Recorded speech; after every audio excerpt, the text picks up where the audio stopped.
I sold my company for $43 million and decided to celebrate with my son and his wife. When I look back, that was the night everything began to quietly shift beneath my feet. If you're watching this, tell me where you're from, or what time it is.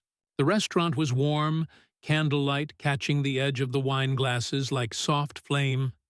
My son, Daniel, sat across from me, checking his phone between courses. His wife, Nora, smiled too often, a kind of politeness that felt measured, rehearsed. The tablecloth was ivory, the kind they only use when they expect photos for social media. Nora had chosen the place. Modern, but classic, she said. And I'd agreed, grateful just to see them both. Retirement had turned my calendar blank, and silence had begun to fill the hours where work used to live. Tonight was supposed to be noise again. Laughter, family, memory. But even before the main course arrived, I could tell the noise had changed its tone. "You've done incredible things, Dad," Daniel said, finally setting his phone down. "Now you can relax. Maybe think about simplifying a little." I smiled, pretending I didn't hear the loaded word. Simplifying. In our family, that meant downsizing, and downsizing meant letting go. Nora's fork rested in midair, as if she was waiting for my answer to pass through her before she could breathe again. "I'm quite comfortable where I am," I said. "The house still fits me." Nora's smile stretched tighter. "Of course, Edward. It's just that, well, sometimes big houses can be a lot to manage, especially for someone who's alone now." There it was, the gentle blade hidden in kindness. She said it softly, with genuine concern stitched into every syllable, but I felt the implication settle between us like a shadow. Old people shouldn't live alone. The waiter arrived, breaking the moment with the clink of plates. Daniel poured more wine, filling the silence with meaningless talk about market trends and vacation plans. I nodded, smiled, listened. The candle between us flickered in the air conditioning, its flame bending low, almost out. Later, as dessert came, Nora pulled out her phone and said, "Let me cover this, please. It's our treat tonight." I waved her off, reaching for my wallet. I still liked the old ritual of paying for my own meals. It kept something intact inside me. "No, really," she insisted. "You're our guest now." The word guest stung, though she couldn't have meant it that way. Or maybe she did. I wasn't sure anymore. When the bill came, I saw her name printed at the bottom of the receipt, Nora Grant, next to the total and tip. She signed it quickly, her pen moving in a neat, sharp stroke. I watched her slide the slip into her purse, but something in me made me ask, could I keep that? For the memory. She hesitated, just long enough for me to notice. Then she smiled and handed it over. That was a small square of evidence I didn't know I'd need. A dinner receipt folded into my wallet, marked with her signature, her initials, her timestamp. Proof of a night that looked like celebration but wasn't. Outside, the air had cooled. The city lights stretched across the river like quiet signals, and Daniel hugged me with one arm, distracted again by his phone. Nora pressed her cheek lightly against mine. Her perfume smelled of lavender and something metallic, like ink. "Drive safe, Edward," she said. Her tone dipped in politeness again. "I live only 12 minutes away," I replied. "Still know the roads." Her eyes flicked toward Daniel. "Of course. We just worry sometimes." When I reached home, I placed the folded receipt on my desk, beside an old photo of Margaret, my wife, gone 5 years now. She was laughing in that picture, hair wind-blown, holding a coffee cup I'd designed for her birthday. I touched the edge of the frame and smiled faintly. The house creaked in the midnight air. It was an old architect's dream. Angles and skylights, cedar beams that carried echoes. Margaret had called it our quiet cathedral. I still walked through it at night, listening to how the walls kept secrets.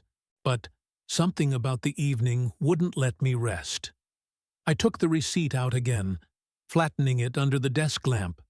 Her name, her signature, a timestamp that felt like a beginning I hadn't noticed starting. The next morning, as sunlight poured through the kitchen window, I made coffee and found myself staring at that folded paper again. Maybe it meant nothing. Maybe it meant everything. That afternoon, Nora texted Daniel, "We should talk about the house this week." I didn't see the message then, of course. Not until much later, when every word, every dinner, every form would start fitting together like pieces of a plan I hadn't been invited to join. And that small dinner I used to think silence was peaceful. After my wife passed, I learned it has different tones, some soft, some heavy enough to bend your back. If you're watching this, tell me what silence sounds like where you are. Mornings come slowly now. The light slides through the curtains, pale and slow, settling across the empty side of the bed. Margaret's pillow still leaves a faint hollow, as if her head might return any minute. I still make 2 cups of coffee. One black, one with the faint trace of cream she liked. Old habits don't leave. They wait for you to notice you're doing them alone. The house creaks differently when no one else is listening. I hear the tap in the kitchen dripping, the clock ticking with a pulse that feels almost human. Every sound carries a memory inside it. The whir of the refrigerator reminds me of her humming while baking. The echo of my own footsteps down the hall. That's where she used to stop me to fix my collar before work. But now, it's just me and the air. And the air talks back in sighs. That morning, I stood under the roof leak I'd ignored for months. A slow drop landed on my shoulder. It wasn't a big problem, but it was enough to remind me how maintenance used to be a shared project. Margaret would hand me nails and smile like I was building something heroic. Now, it just felt like patching a ship after the crew had gone. When Nora arrived that afternoon, she came with a smile bright enough to fill the doorway. "We were in the area," she said. "Thought we'd check on you." She placed a small paper bag on the counter. Muffins again, her signature peace offering. She walked through the living room as if it already belonged to her, trailing her fingers along the banister, glancing up at the ceiling. "Still leaking?" she asked. "Only when it rains," I said, half smiling. "Well, we can't have that," she replied. "I know someone who can handle it. No need for you to climb up there." Before I could answer, she pulled a few sheets from her folder. Just a basic authorization form. Routine maintenance through our family's contractor. You just sign here, and they'll schedule repairs this week. It looked official. A clean header, company logo, legal text that blurred together. I hesitated, feeling the weight of her gaze. "It's just to keep you safe," she said softly, the same tone people use when talking to children or old pets. I signed. My hand trembled slightly, not from doubt, but from something quieter. Trust mixed with exhaustion. The roof maintenance authorization form. 3 copies. My signature on the bottom right corner. Hers, neat and confident above mine. When she left, the house seemed even quieter. I placed the signed copy on my desk and noticed, for the first time, the tiny text at the bottom. Property Management Division. Grant Realty, LLC. It meant nothing to me then. Just a name. Just her family's company. That evening, I sat by the window, watching the sky fade from gold to gray. Rain began, steady and fine, tracing lines down the glass like notes on a sheet of music. The first drop hit the bucket I'd placed earlier with a soft metallic tap. 1, 2, then rhythm.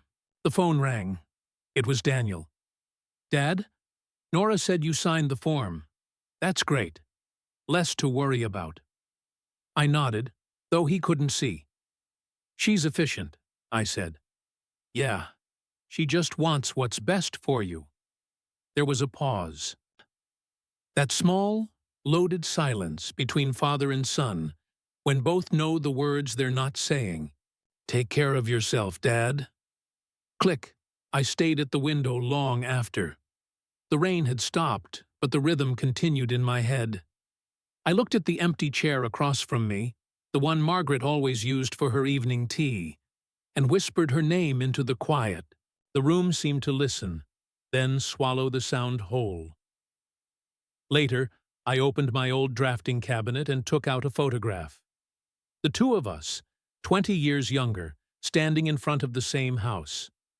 The roof looked new, the paint still fresh. I traced her outline with my thumb and placed it back carefully. I didn't know then that the roof wasn't the only thing leaking.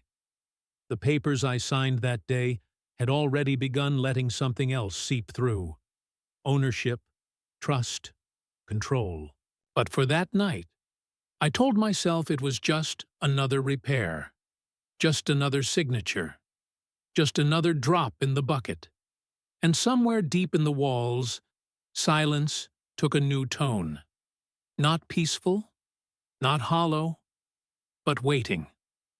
I remember the morning she brought muffins, the same kind she always did. But that time, she also brought a clipboard. If you're watching this, tell me how you start your mornings. The light came in pale and slow that day, spilling through the kitchen window in soft rectangles. I was standing by the counter, pouring coffee into 2 porcelain cups out of habit, even though one had stayed untouched for 5 years. Margaret's cup, white, with a blue rim and a tiny crack near the handle. I couldn't bring myself to throw it away. It made the silence easier to share. I heard the gate click before the knock came. Nora never waited for me to invite her in. She moved through the doorway like she already lived here. Perfume faint but expensive. Phone in hand, clipboard pressed against her chest. Her heels clicked on the hardwood, a rhythm I was slowly learning to dread. "Morning, Edward," she said brightly. "I brought your favorite, blueberry." "Appreciate it," I said, forcing a smile. "You really don't have to keep feeding me, you know." "Oh, nonsense. It gives me an excuse to check on you." She set the muffins down, unwrapped one, and took a bite, as if to prove her sincerity. Then, almost seamlessly, she placed the clipboard on the table and slid into the chair opposite me. "While I'm here," she began, "I just need a few quick details for a community assessment. It's nothing serious. The county's doing these for senior residents now. Helps with safety improvements, emergency contacts, all that." Her tone was disarming, friendly, professional. I'd heard the same voice used by salespeople who made you feel guilty for saying no. I lifted the top sheet. The header read, "Senior Home Assessment, Grant Realty Division," in small, clean letters. Below it were questions about fall risks, medical conditions, next of kin, insurance coverage. Halfway down, I saw the phrase, "Occupancy verification for property evaluation." "Seems detailed," I said. "It's just formality," Nora replied quickly. "The county requires these for liability purposes. You know how bureaucratic they are." Her eyes met mine, calm, confident, trained. She'd rehearsed this. I could tell. Still, I answered the questions. Age, 67. Living alone, yes. Emergency contact, my son, Daniel. Each word I said, she wrote neatly in the little boxes with a silver pen that gleamed under the kitchen light. As she worked, I studied her, the way her lips pressed together slightly whenever she wrote something important, how her tone softened whenever she asked a question that could sound invasive. She was good at this. Too good. When she reached the final page, she pointed to a signature line. Here, just confirming that all the information is accurate. It's purely procedural. I hesitated. Does Daniel know about this? Of course, she lied, without blinking. He's the one who asked me to help. You know how he worries. So I signed. My pen scratched the paper in a sound louder than it should have been. She smiled, tore off the top copy, and slid it into her bag. That was the Senior Home Assessment form. 3 pages stapled together. My handwriting, my address, my quiet cooperation. Perfect, Nora said, standing up. I'll file this for you. Oh, and by the way, we might have someone from the inspection office stop by next week. Just to check a few things around the house. Rails, smoke detectors. You know the drill. Is that part of the same program? She paused for half a second, a flicker in her composure. Yes, exactly the same. I nodded, pretending to believe her. After she left, the air felt heavier. The house seemed to study me. Even the old clock in the hallway ticked slower, as if it knew something I didn't. I poured what was left of the coffee into the sink, but Margaret's cup stayed full, cooling beside the clipboard impression left on the table. Later, Anna from next door waved at me through the window. She was holding her garden hose, watering the roses, smiling like she did every morning. I almost went outside to talk, but something held me back. I sat instead, staring at the form's carbon imprint faintly visible on the wooden surface. You could still read fragments of it. My name, my date of birth. Living alone. The words looked harmless, even mundane, but they were now on record somewhere, attached to my signature, filed under someone else's company name. I picked up Margaret's cup, traced the crack along its rim, and whispered, "They're taking notes on me now." Outside, the wind shifted. The trees rustled softly against the window pane, a whisper of warning I didn't yet understand. That night, I couldn't sleep. I kept replaying Nora's voice, calm, precise, friendly. Every sentence felt designed, as if she'd been studying me for months. The clipboard, the form, the name Grant Realty printed at the bottom. By morning, the muffins were stale, the coffee cold, and my trust already starting to taste the same. I hadn't opened that wooden box in years. The key sat untouched in a small ceramic bowl beside the lamp, gathering dust and memory. If you're watching this, tell me what you've kept hidden the longest. It was early morning, and the house carried that soft, uncertain silence before sunrise. The kind where every creak sounds like someone whispering your name. I moved slowly, through the hallway, my slippers brushing against the old oak floor. The draft from the window carried the faint smell of rain from the night before. Somewhere inside, I could still hear Margaret's voice telling me to fix that window. She always noticed small things, loose hinges, uneven corners, unfinished thoughts. The safe box was hidden behind my old drafting cabinet. I'd built the cabinet myself 40 years ago. A precise, stubborn piece of work, much like me. Inside it were rolled blueprints of houses I'd designed, each one labeled in my handwriting. I pushed the cabinet slightly to the left, and there it was, the little box made of walnut, no larger than a shoebox, with a brass lock that had dulled to a greenish brown. The key turned stiffly, complaining in soft clicks before it gave in.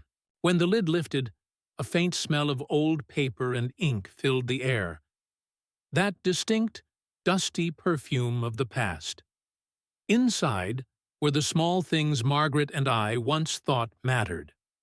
Our marriage certificate folded neatly, faded postcards from Paris a dried rose from our 25th anniversary, and a sealed envelope with her handwriting. My breath caught for a moment. Her cursive was unmistakable, steady, elegant, confident. The envelope read, "For Edward, if ever you forget what we built." I sat down, hands trembling slightly, and opened it carefully. Inside was a short letter, written in blue ink. "My love, if you're reading this, it means I'm not there to remind you in person. Don't let this house become a tomb. It was our story. Every wall carries laughter, not loneliness.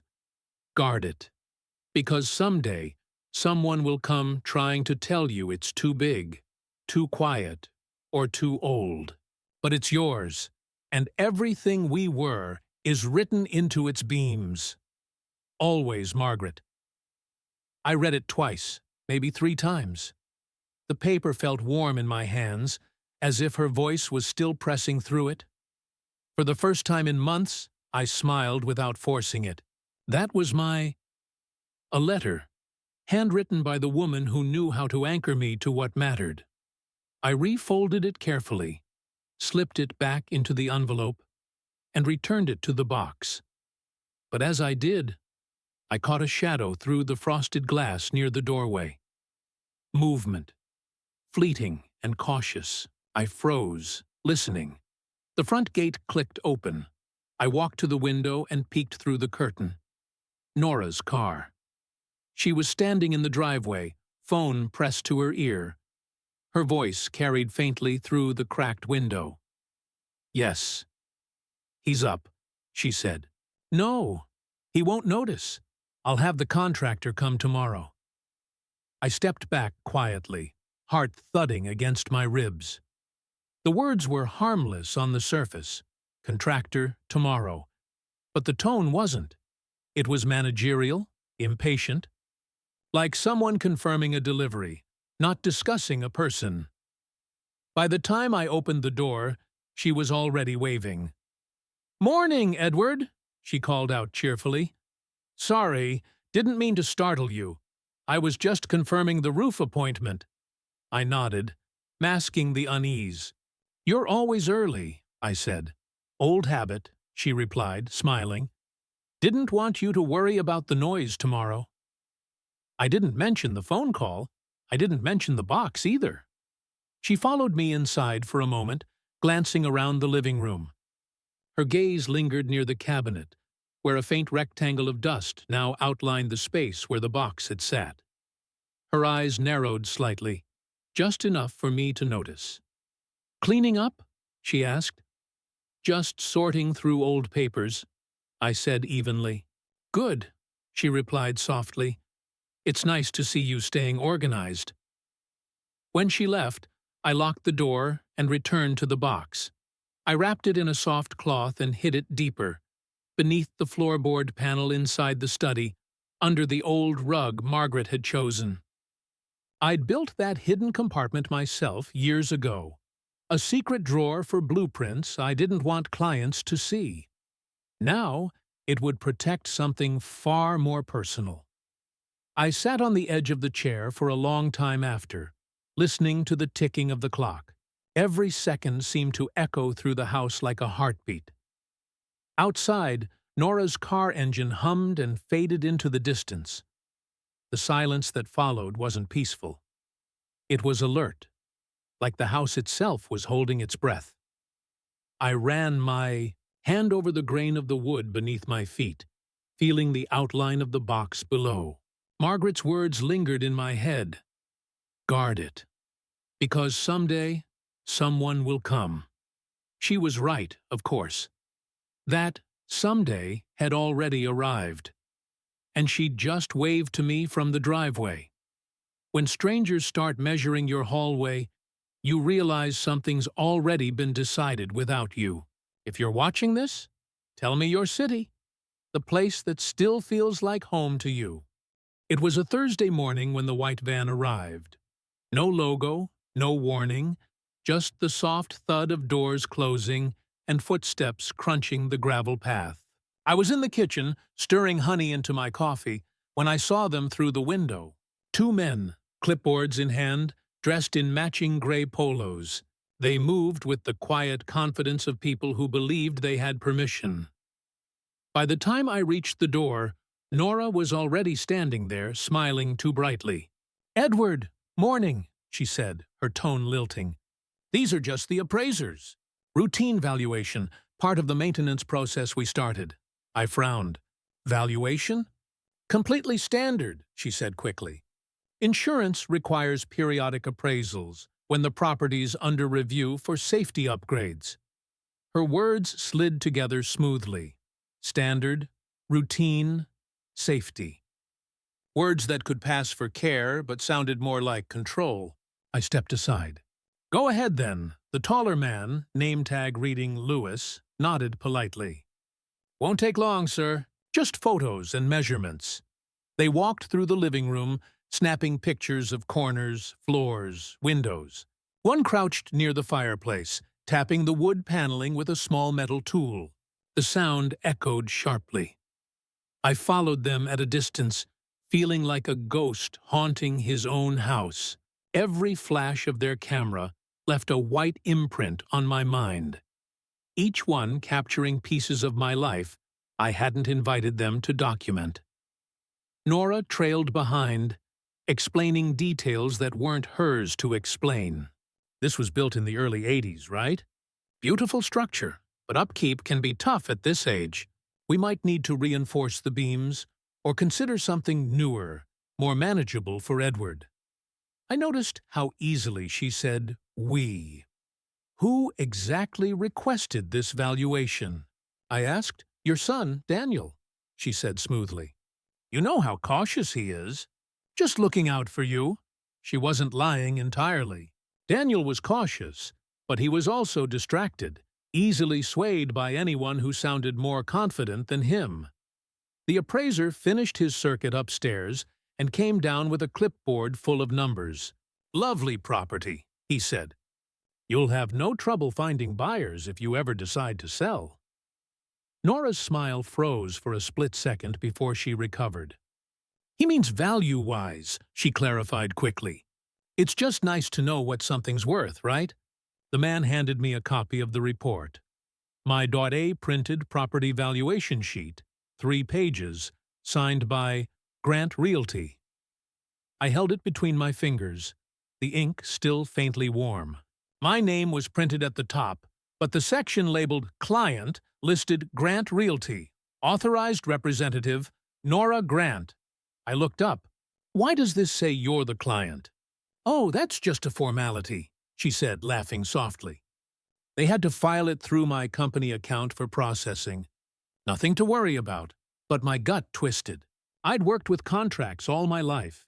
Design, architecture, property law. I knew when a signature or name placement could mean something later. The appraisers left with polite nods, their van disappearing down the road, leaving tire marks like faint scars on the gravel. Nora stayed behind, tidying papers that weren't out of place. "Edward," she said gently, "I know this feels invasive, but we're just trying to help. Big houses become burdens. Daniel and I only want what's best." I stared at her. Really stared. Her eyes didn't waver, but her smile tightened around the edges. "I've lived here longer than you've been alive," I said quietly. "The house isn't a burden. It's a record." She tilted her head, that polished empathy creeping back into her tone. "Then let's make sure the record is protected." After she left, I sat by the window, watching the late afternoon light cut through the blinds in thin golden bars. The report lay open on the table, my name at the top, her company underneath. A quiet substitution. The phone rang an hour later. It was Daniel. "Hey, Dad. Nora mentioned the appraisal went well. Everything okay?" I took a long breath. "Depends who it went well for." He laughed lightly, not catching the tone. "Don't worry. It's just paperwork. Just paperwork." That phrase landed harder than he realized. When the call ended, I opened my drawer and slipped the valuation sheet beside the other documents. The roof authorization, the home assessment form, Margaret's letter. A growing pile of proof that kindness can be documented too often. Outside, the first fireflies blinked in the garden, tiny lights floating in the dusk. The house hummed with the low, living sound of memory. I told myself I'd confront them soon. Not yet. Not until I knew exactly what game was being played, and what paper they'd ask me to sign next. My neighbor saw the moving van before I did. She said it was parked outside my house, idling like it was waiting for permission. If you're watching this, tell me your neighbor's name. The one who still says hello without needing a reason. That morning, the sun came out pale and uncertain after 2 days of rain. The air smelled of wet leaves and earth. I was pruning Margaret's hydrangeas when Anna's voice floated over the hedge. "Edward," she called, "are you expecting movers?" She nodded toward the street. A white van, the same kind as before, stood parked a few feet from my mailbox. 2 men leaned against it, smoking and talking casually. There was no logo, no company name. I wiped my hands and walked closer, pretending calm. "Can I help you?" I asked. The taller one smiled thinly. "We're here for the property review, sir. Shouldn't take long." I felt my stomach tighten. "Property review. Another word for intrusion. Who sent you?" "Mrs. Grant," he said. "Said you'd be expecting us. I wasn't." Before I could reply, Nora's car turned the corner, silver and confident as always. She stepped out, wearing sunglasses, and that kind of controlled smile that never reached her eyes. "Edward! Oh, good, you're here," she said. "These gentlemen are from the safety board. Just a final check on the valuation paperwork." "Final check?" I echoed. She nodded quickly, her voice dipped in reassurance. "It's procedural. You don't need to worry." That phrase again, "you don't need to worry." I was starting to recognize it as her way of saying, "Don't interfere." I let them inside because I didn't want a scene on the front lawn. They moved briskly, inspecting the foundation, taking photos of windows, jotting notes. One of them even opened the pantry door, as if a cracked shelf might tell him something about my capacity to live alone. When they left, Nora lingered. "You handled that well," she said softly. "You know, Edward, it's not easy managing all this on your own. The paperwork, the maintenance, I've managed longer than you've known me," I said. She smiled faintly, like someone tolerating a stubborn child. "I know, but Daniel worries," I almost asked. "Does he? Or do you?" But I didn't. Instead, I waited until her car disappeared down the road before walking to Anna's porch. She was waiting for me, 2 mugs of tea steaming on the little table between us. Anna was my age, widowed 10 years earlier. She had that rare kind of gentleness that made truth sound like comfort, not confrontation. "You look pale," she said. "What happened this time?" I sat, exhaling the morning's weight. Appraisers again. "Nora says it's all procedural." Anna's eyes narrowed slightly. "Procedural for what?" I didn't answer. She reached behind her and handed me a printed page. "I think you should see this." It was a screenshot. A listing from Grant Realty, LLC. My address. My house. Photographed beautifully. Staged to look brighter, emptier. The headline read, "Charming suburban property. Vacant soon. Ideal investment opportunity." The words blurred for a moment before I could focus. "Vacant soon," I whispered. Anna nodded. "I check real estate listings for fun. Saw your house by accident." I stared at the paper, tracing the edges with my thumb. A printed screenshot that turned suspicion into certainty. "Does Daniel know?" Anna asked carefully. I shook my head. "Maybe, maybe not, but she does."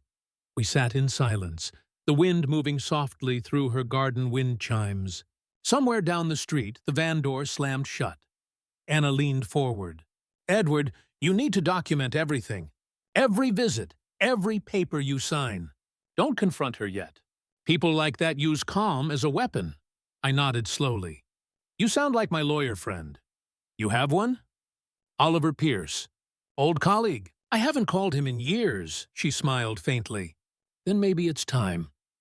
The tea had gone cold by the time I walked back home. The afternoon light fell in thin stripes through the blinds, painting the room in quiet suspicion. I spread the listing on my desk beside the other papers. The roof authorization, the home assessment, the property valuation, each one innocent on its own, but together they told a different story. I picked up Margaret's old letter again, reading her words. Guard it.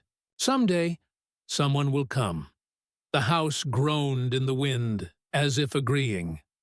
That night, I sat by the window and watched the van drive past one last time before disappearing. I didn't sleep. Instead, I began making a list. Dates, signatures, visitors. Proof that I wasn't paranoid, just preparing. I wrote at the top, House, Chain of Events. The first entry, Thursday, 8:45 a.m. 2 men, sent by Nora, claimed property review. The page trembled slightly under my pen, but I kept writing until the fear became focus. By dawn, I had 6 entries, one for every time someone had told me not to worry. The call came just after dusk. I was in the study, sorting through the growing pile of papers. Nor, when your own son tells you it's for your safety, you realize love can sometimes sound like a legal statement. If you're watching this, tell me if you trust your family. The call came just after dusk. I was in the study, sorting through the growing pile of papers. Nora's forms, appraisal sheets, the house listing Anna had shown me. The lamplight fell in a narrow cone over the desk, warm against the cold unease that had started to settle into my bones. The phone buzzed once, twice, and I almost let it ring out. Then I saw the name, Daniel, my son. The voice I still wanted to believe would sound like reason. "Dad," he began, his tone polite but strangely distant.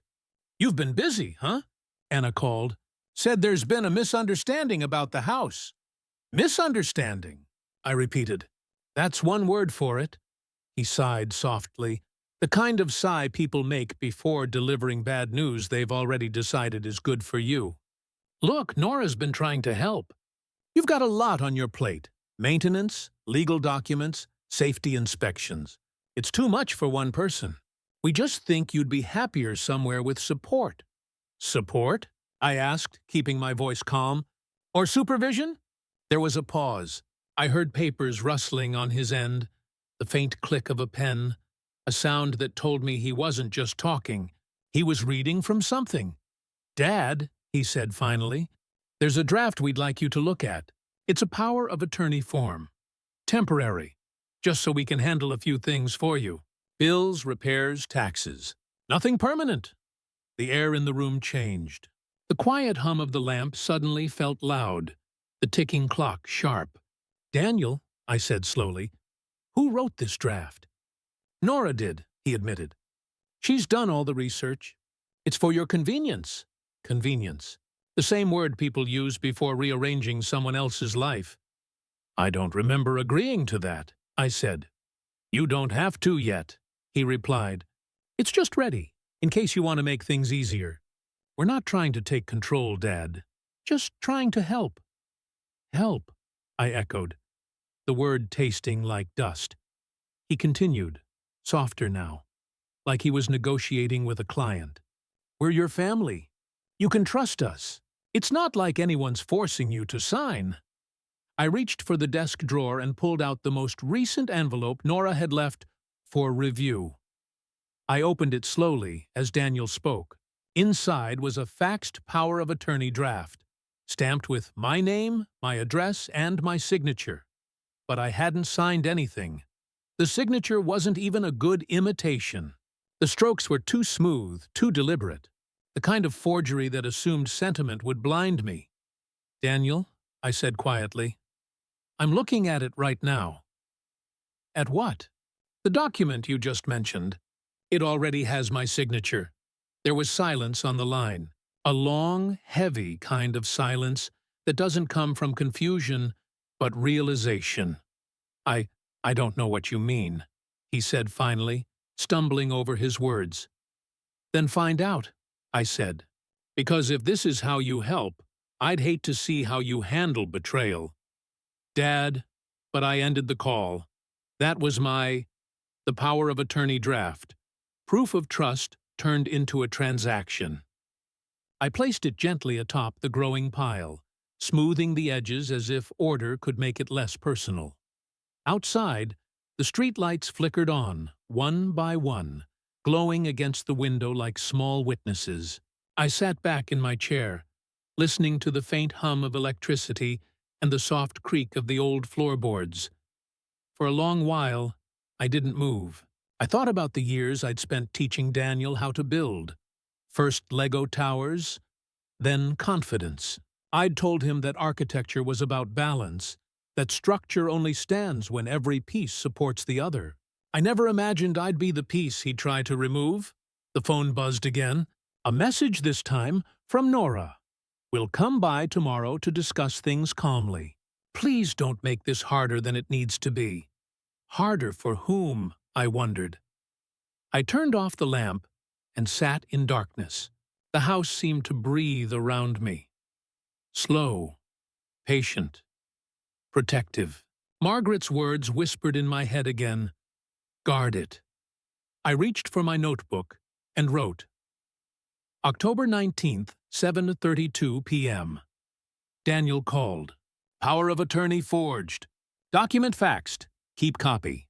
Contact Oliver Pierce. My handwriting shook at first, then steadied. I didn't sleep that night. Instead, I made a new folder labeled House Defense. I filled it with every piece of paper that carried Nora's name, every signature, every letter. Evidence. Not for revenge, not yet, but for truth. And when the dawn finally crept through the blinds, I looked at the empty chair beside my desk and whispered, Margaret, they've started the war, but I'll finish it quietly. The man who once taught me to draw straight lines was now helping me trace the crooked ones. If you're watching this, tell me your oldest friend's name, the one who still picks up when you call after years of silence. I hadn't spoken to Oliver Pierce in nearly a decade. We'd built houses together once, him handling the legal frameworks, me the physical ones. He was the sort of man who understood that blueprints and contracts shared the same language. Both could collapse if you missed a single line. When I called him, my voice felt foreign, hesitant. Oliver, it's Edward Grant. A pause. Then a deep, familiar chuckle. Good Lord, the architect of Brookside himself. I thought you'd retired to write your memoirs. I might have to, I said. But this one's starting to sound more like a crime report. He caught the tone immediately. What's happened? Do you have time to meet? Always for you. The next morning, I drove into town. The same route I used to take to his office back when we still wore optimism like a uniform. The city had changed. New glass towers, tighter parking, fewer faces that smiled back. But his office hadn't. The brass plaque still read Pierce and Langford Legal, though Langford had retired years ago. Oliver met me in the doorway, gray-haired, heavier, but his eyes still carried that sharp, steady light of a man who'd made a career out of seeing through people. We shook hands, and I realized how grounding a simple human gesture could feel. Sit, he said, motioning to a chair that looked as old as our friendship. Start from the beginning. So I told him. Everything. The maintenance form, the assessment, the appraisal, the forged power of attorney. I laid each document on his desk, one by one, like evidence in a quiet trial. He didn't interrupt. He just nodded occasionally, his finger tapping the corner of each page in a rhythm of thought. When I finished, he leaned back and sighed. You kept them all. Good. I learned that from you, I said. Paper doesn't lie, he smiled faintly. No, but people who print it do. He adjusted his glasses and scanned the power of attorney draft again. This isn't just careless, Edward. It's premeditated. She's using procedural compliance to build a case for incapacity, make you look unfit to handle your own affairs. Once that's established, ownership transfer becomes just logistics. I sat still, letting the words settle. So they're not just after control, they're after the house, he nodded. And not legally yet, but soon. You'll need to start documenting everything. Times, calls, any visit. If possible, record conversations. But don't confront her.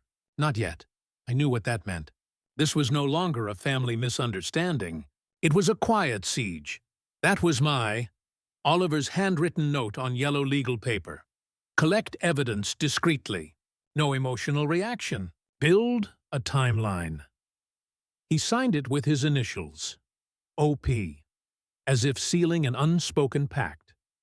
Edward, he said after a pause, this isn't the first time I've seen something like this. Families get tangled in property because it's the last tangible proof that someone mattered. But don't let anger guide you. It makes you predictable. I smiled faintly. I'm not angry, Oliver, just awake. He nodded approvingly. Good. Because the only way to fight subtle cruelty is with quiet precision. I left his office with the manila folder tucked under my arm, the city's noise washing over me like static. The traffic lights blinked through a drizzle, and for the first time in weeks, I felt a strange calm. Not peace, just focus. At home, I placed the folder inside my desk drawer, labeling it Pierce Consultation, Confidential. Then I sat by the window and watched the rain start again, tracing its lines down the glass like tears the sky couldn't hide. My phone buzzed. A message from Daniel. Mom's things are still in the attic, right? Nora said she could help clear them. I didn't reply. I just turned off the phone and whispered into the quiet, Not yet. Margaret's letter lay beside the lamp, her words glowing faintly in the light. Guard it. So I did. With every note, every file, every ounce of patience I had left. That night, I opened a fresh page in my notebook and wrote in bold letters, Phase 2, Observe and Record. Because this wasn't just about saving my house anymore. It was about reminding them, and myself, that even an old man can rebuild his defenses, one careful line at a time. People lie differently when they think the recorder's off. If you're watching this, tell me your first phone model, the one that still makes you miss simpler times. The next day arrived in a calm that felt unnatural. No messages, no knocks, no new forms. Just the steady tick of the kitchen clock and the hum of the refrigerator. I brewed coffee slowly, pretending it was just another morning, but my eyes kept drifting toward the phone on the counter. Oliver's voice from the day before still echoed in my head. Don't confront her yet. Collect everything, quietly. So I decided to follow his advice. And the next time Nora came, I'd make sure every word was preserved. By noon, I'd set my phone on the edge of the living room shelf, its camera facing the couch. The record light blinked faintly, invisible unless you were looking for it. I told myself it was insurance, not paranoia. Nora arrived right on schedule, carrying another folder and the kind of smile that tried too hard. Edward, how are you holding up? Surviving, I said, motioning toward the couch. You? Oh, busy as ever, she replied, setting her bag down. We're finalizing some paperwork related to your home insurance. There have been changes in the senior safety clause. I just need to go over a few things. She opened the folder, sliding a few pages onto the coffee table. My eyes caught the letterhead. Grant Realty Legal Division. Funny, I said quietly. Didn't know realty companies handled insurance now. She didn't flinch. It's all connected these days. Efficiency. Consolidation. You know how it is. Her tone was smooth, professional. I recognized it now.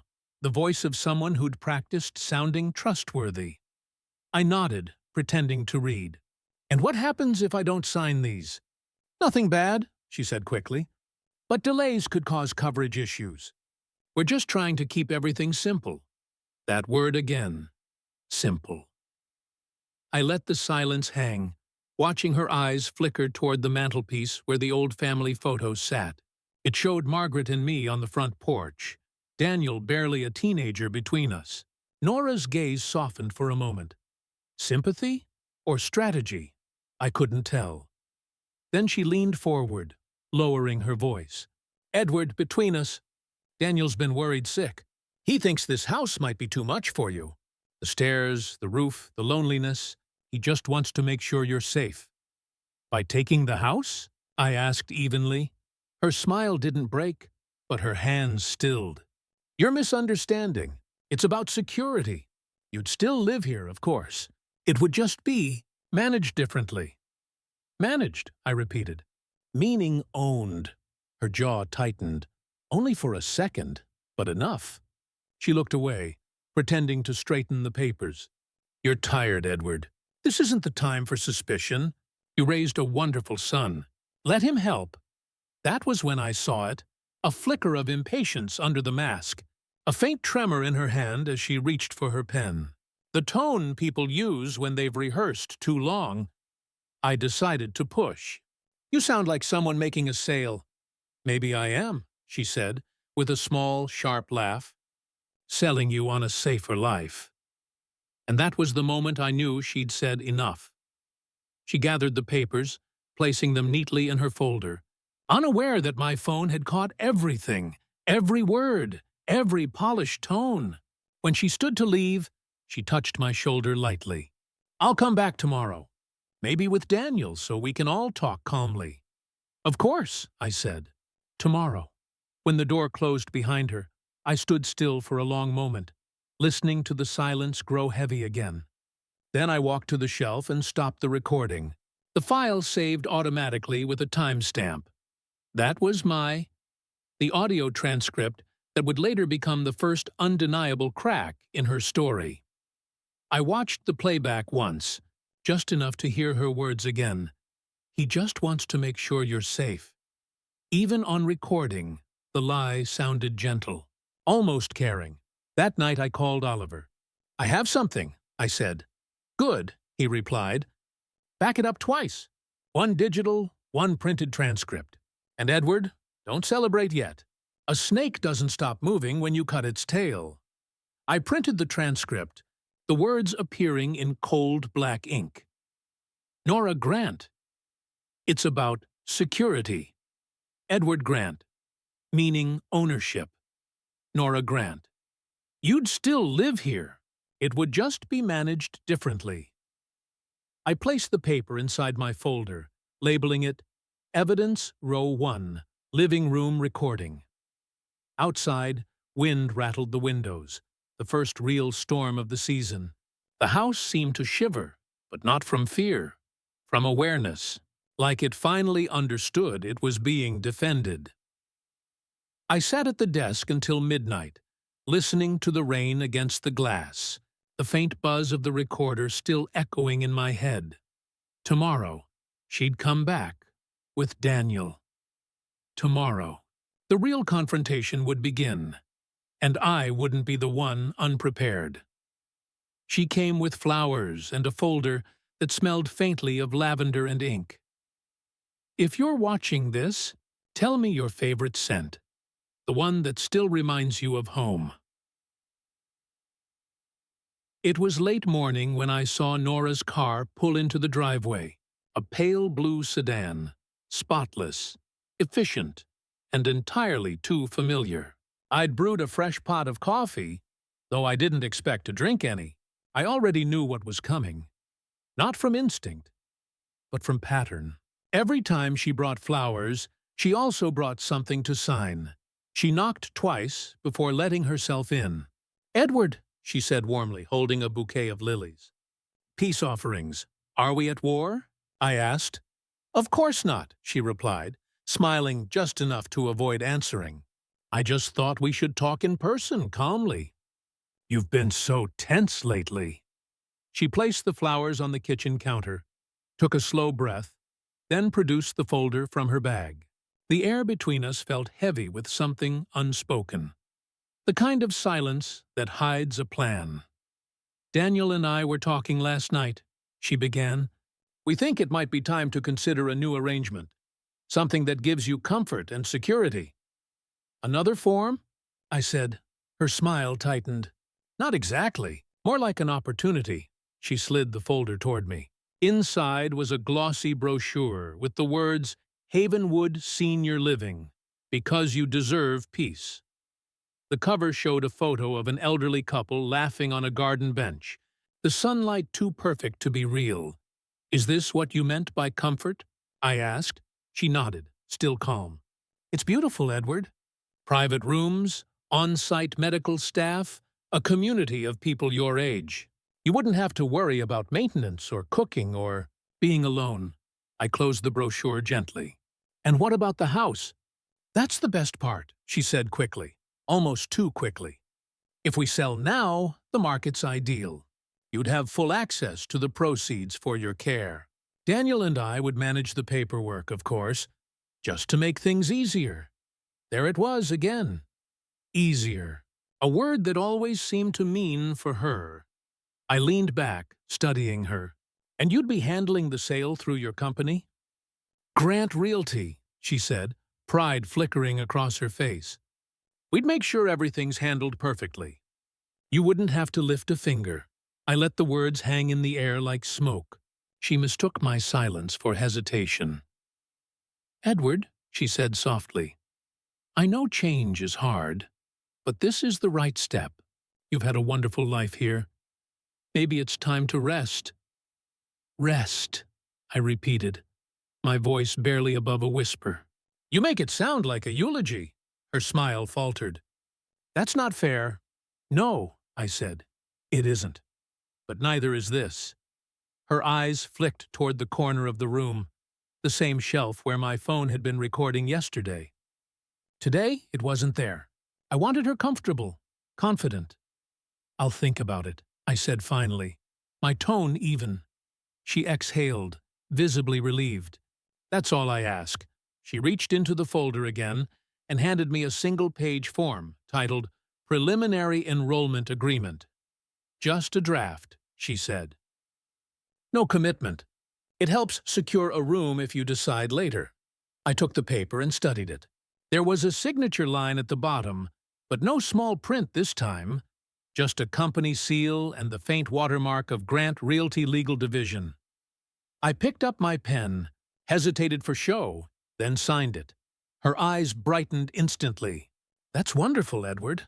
I'll get the ball rolling. She collected the form quickly, tucking it into her folder before I could change my mind. You'll thank me for this one day, she said, her voice soft, almost sincere. I already do, I replied. That was the enrollment agreement that wasn't what it seemed. I'd signed it deliberately, not in surrender, but as bait. A trap needs a trigger, and now she had hers. After she left, I called Oliver. It's done, I said. He didn't sound surprised. You signed? Yes, I needed her to think she'd won something. Oliver chuckled quietly. Then let's make sure she celebrates it publicly. The louder she gets, the harder she'll fall. I printed a copy of the text I'd just sent him and added it to my folder. 10:42 a.m. Nora visited. Offered senior home. Signed draft intentionally. Maintain composure. Await escalation. Outside, the air smelled faintly of rain again. The lilies on the counter were already starting to wilt, their petals softening, their beauty temporary, like promises written in sales language. I poured myself the cup of coffee I'd brewed earlier, now cold and bitter, and stared at the empty space where she'd stood. They thought I was alone. They thought kindness was camouflage enough. But now I had her signature, her voice, and soon her confession. The envelope on my doorstep had my name misspelled. Edwin instead of Edward. That small mistake told me everything I needed to know. If you're watching this, tell me, when was the last time a letter changed your life? It was early afternoon when I found it, half buried under the welcome mat. The envelope was heavy, formal, printed with the kind of authority that doesn't ask permission. I picked it up carefully, already sensing the weight wasn't paper alone. It was intent. Inside, the first line confirmed it. Notice of termination of residency. Grant Realty Division. I read it twice, then a third time, hoping the words would rearrange themselves into something less absurd. According to the document, I was to vacate the premises within 10 days due to unsafe living conditions and pending transfer to a managed facility. 10 days. My house, my life. Reclassified under someone else's heading.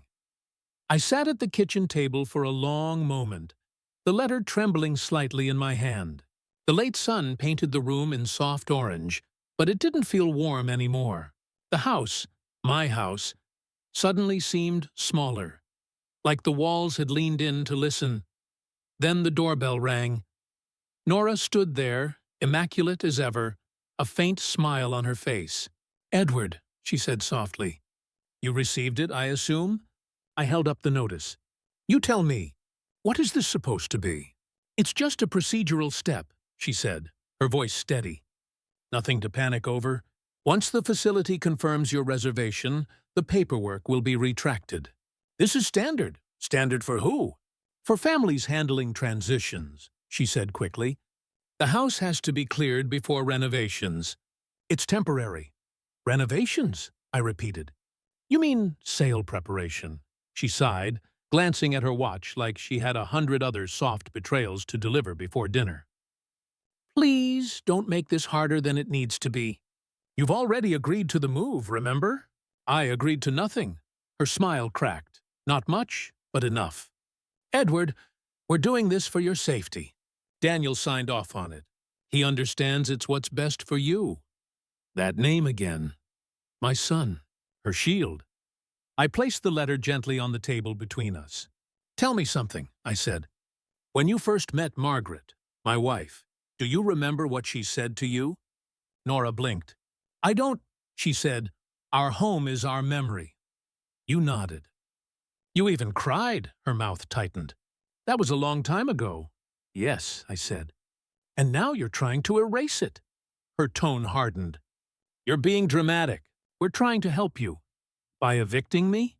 Her jaw set. "I'll come by in a few days to help you pack. It'll be easier if you don't resist." And with that, she turned and left, just like that. No guilt, no hesitation. The door closed behind her with a soft, final click that echoed down the hall like a verdict. I sat there for several minutes, the paper still open on the table, my coffee cooling beside it. The air was heavy, stale with tension.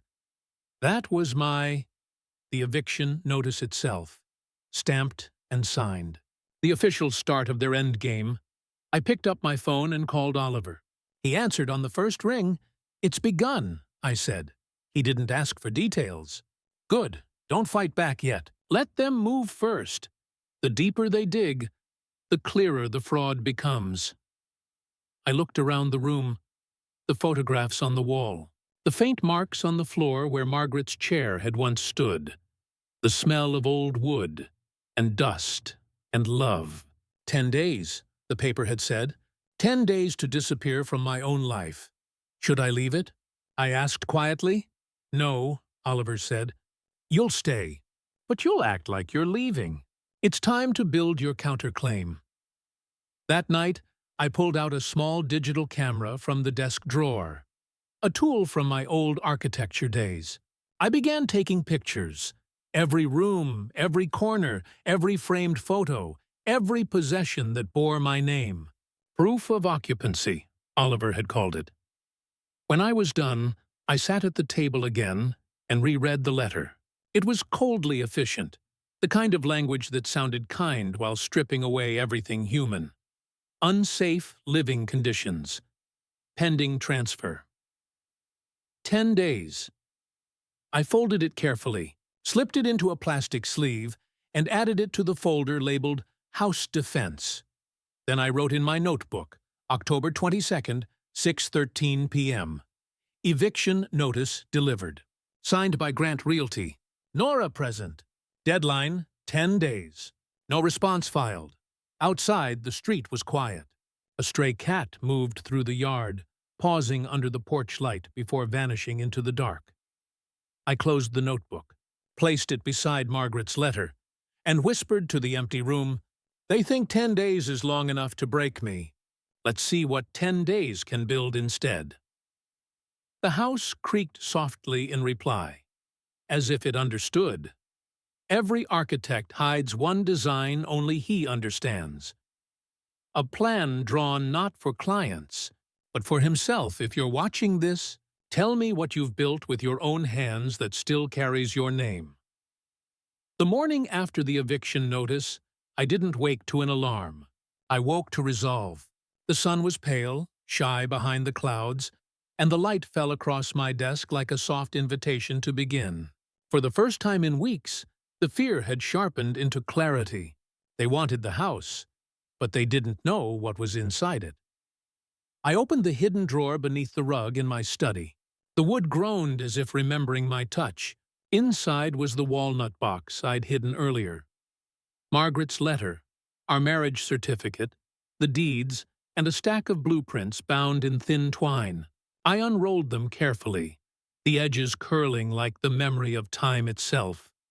They were drafts from 40 years ago, the original plans for this house. My handwriting was smaller then, steadier, the ink still crisp.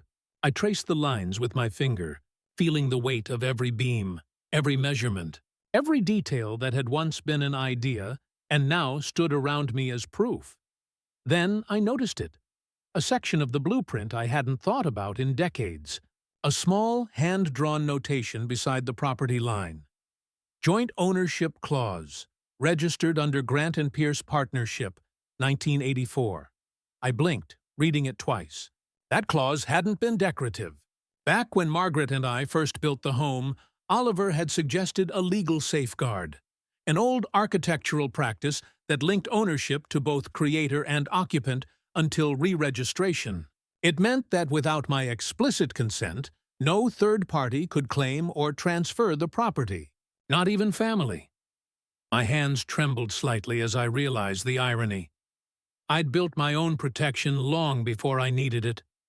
That was the original deed blueprint, signed by both Oliver and me, containing the forgotten clause that could dismantle Nora's entire plan. I laid the sheet flat under the desk lamp, took photos, and scanned the pages one by one. The house had saved me before. It would do it again. Later that afternoon, I called Oliver. He answered on the second ring. "Pierce, it's Edward," I said. "I found something." He listened as I explained, every detail precise. The clause, the signatures, the dates. He didn't interrupt. When I finished, there was a moment of silence, then a low whistle. "You're telling me you still have the original architectural deed?" he asked.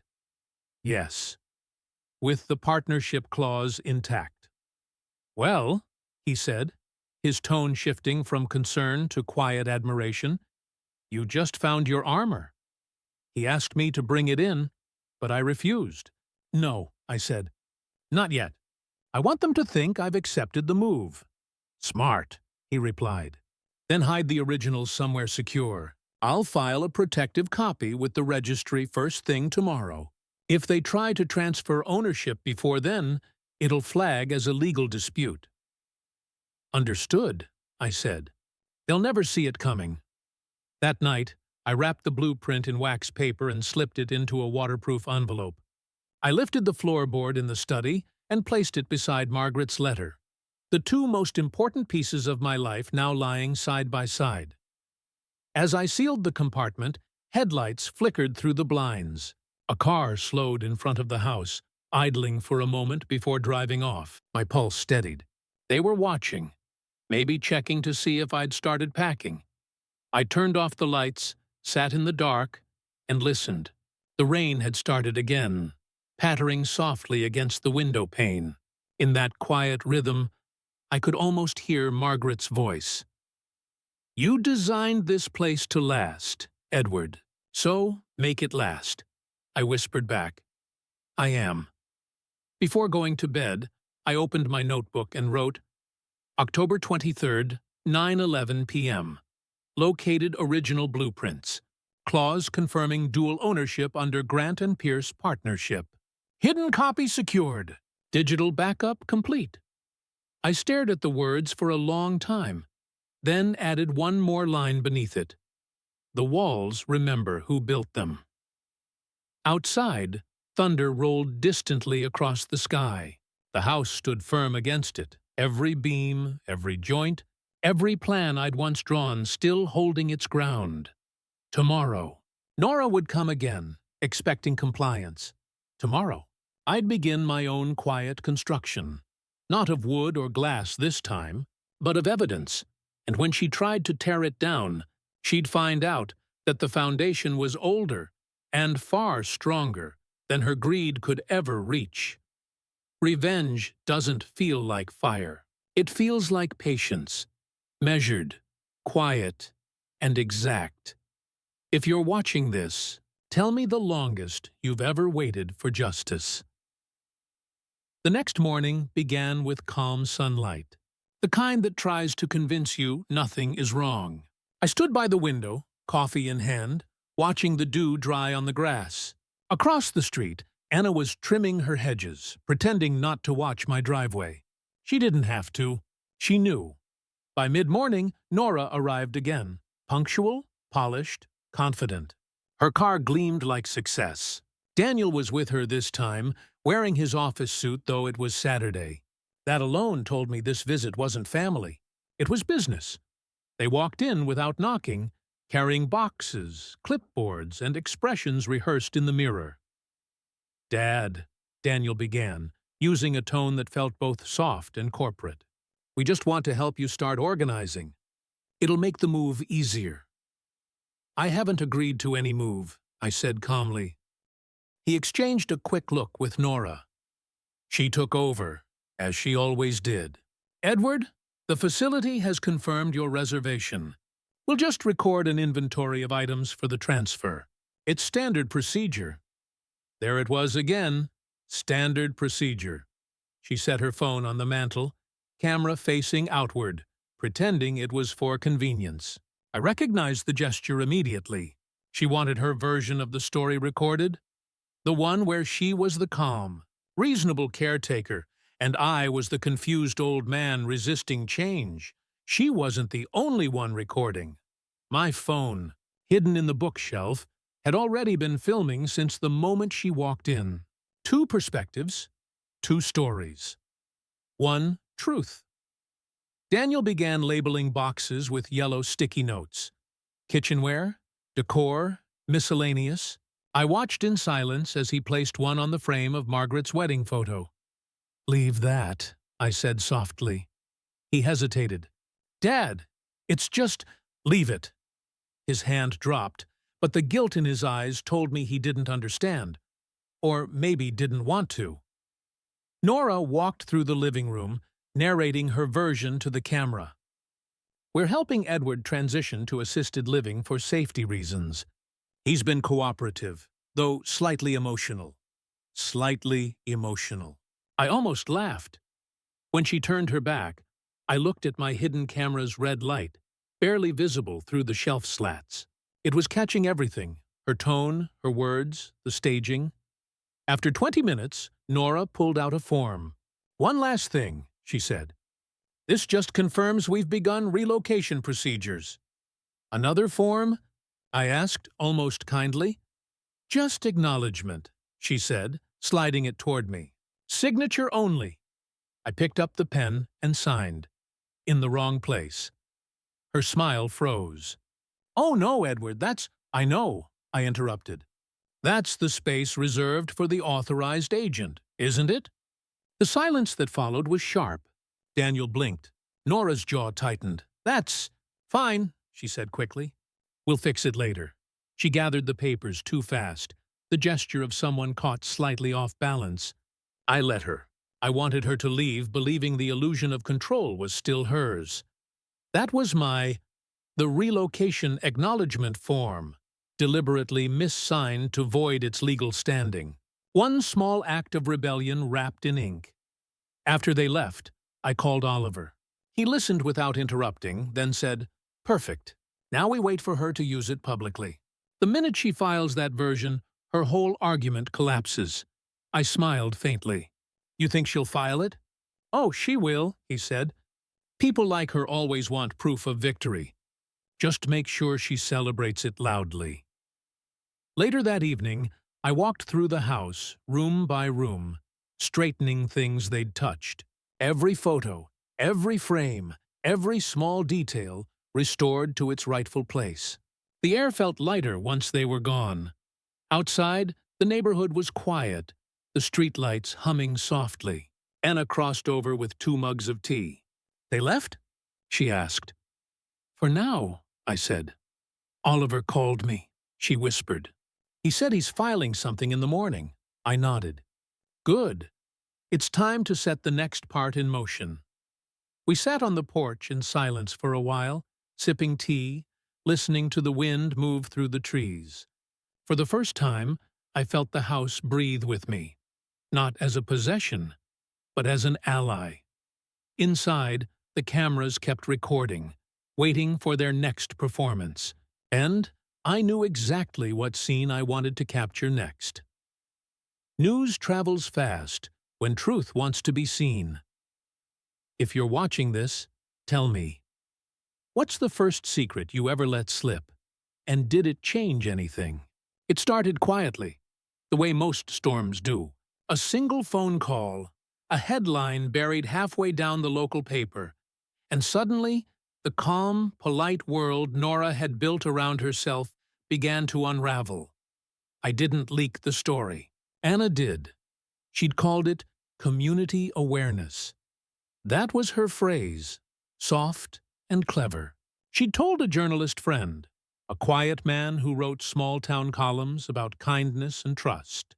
She gave him everything: the forged power of attorney, the real estate listing that said "vacant soon," even screenshots of Nora's staged videos from my living room.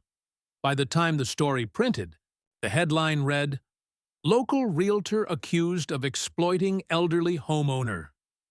Investigation pending."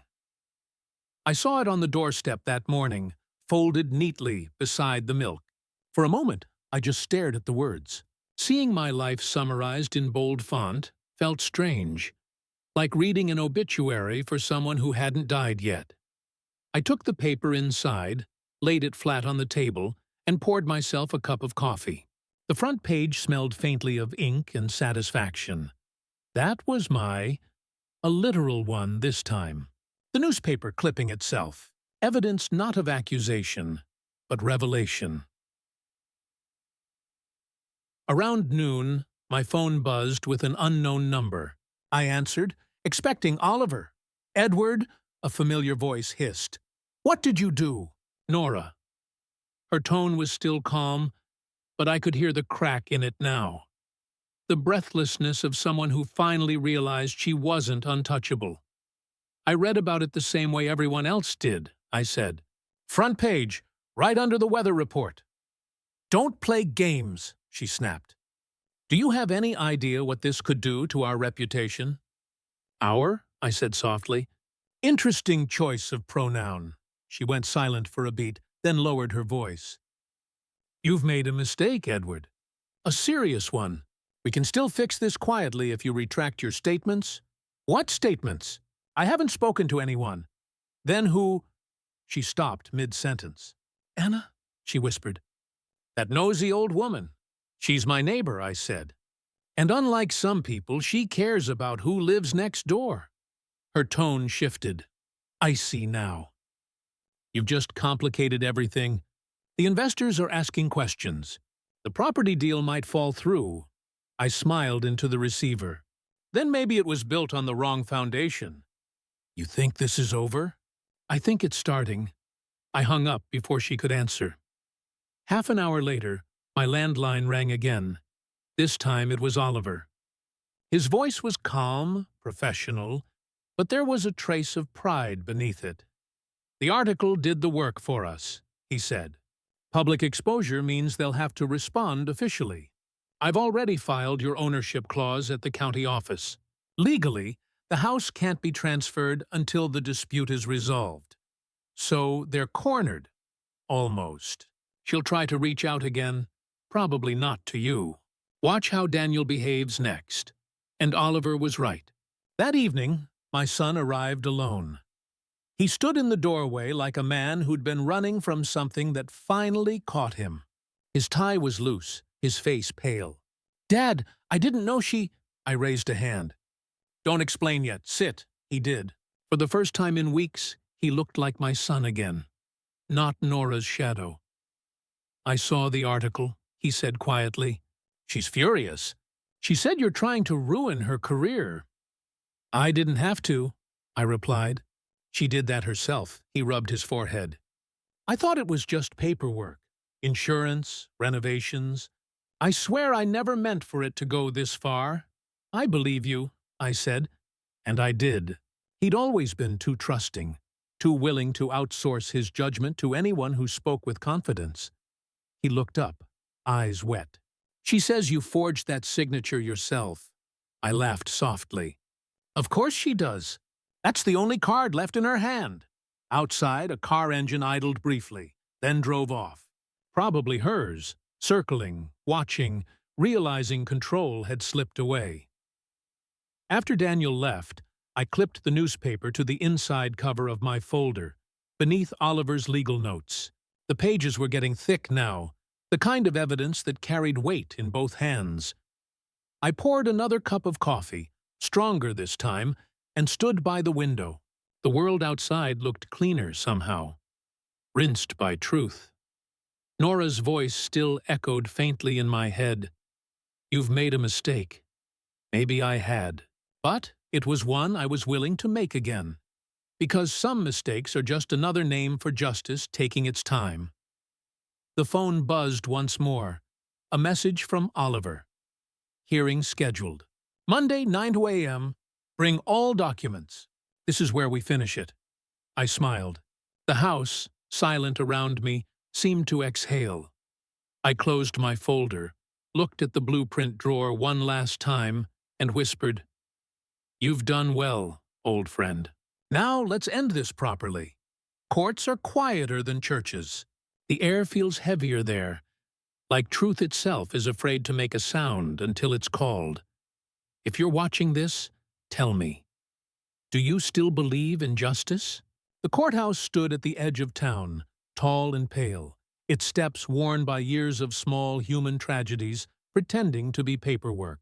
Oliver met me outside just after dawn, a folder tucked under his arm and a calmness I'd never been able to fake.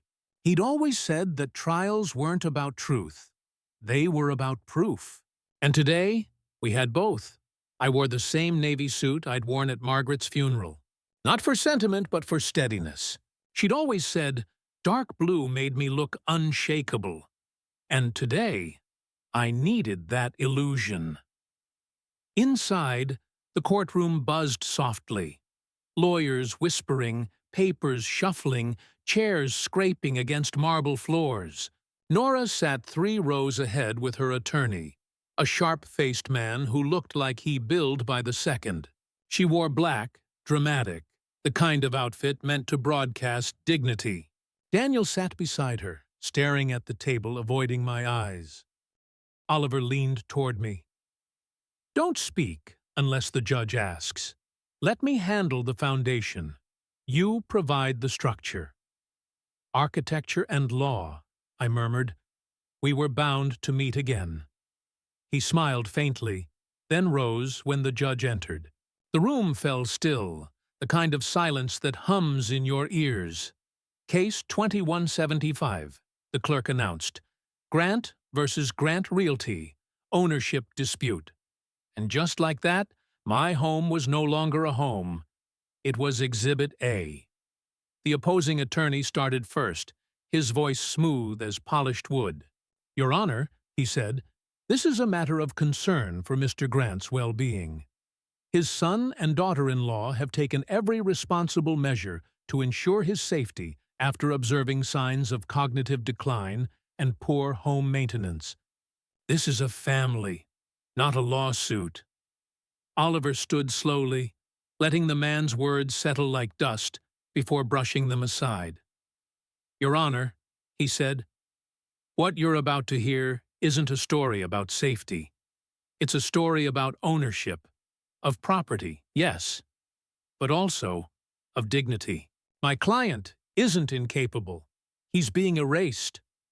The judge, a gray-haired woman with eyes that could level a lie before it reached her, nodded once. Proceed, Oliver began with the documents. One by one, he presented the trail, the maintenance authorization, the senior assessment, the appraisal sheet, the relocation form, and finally, the forged power of attorney. Each page clicked softly against the wooden surface as he stacked them, a rhythm like the ticking of a metronome marking every deceit. Nora's attorney objected to almost everything. Irrelevant, speculative, unsubstantiated. But Oliver countered each with calm precision, his voice never rising. Then he turned to the evidence that mattered most. Your Honor, he said, we have an audio recording dated October 21st. It captures the defendant, Mrs. Nora Grant, pressuring Mr. Edward Grant into signing over his property under the pretense of safety. The clerk pressed play. The courtroom filled with Nora's voice, gentle, polished, unmistakably manipulative. You'd still live here, of course. It would just be managed differently. Even stripped of context, the line hung in the air like a confession. Across the aisle, Nora's posture stiffened. Her attorney whispered something urgently, but she didn't respond. Daniel's head sank lower.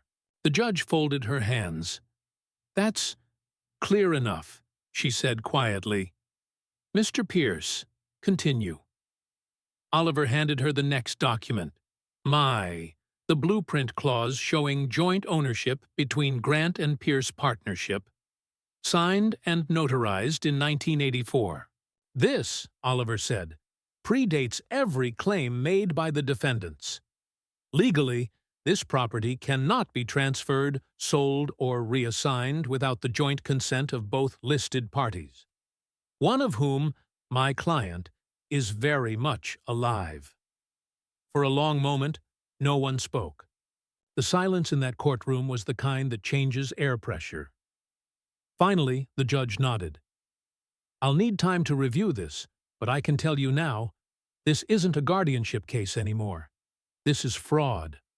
Oliver glanced at me, a small, satisfied smile forming. Nora's face drained of color. Daniel whispered something, but she didn't look at him.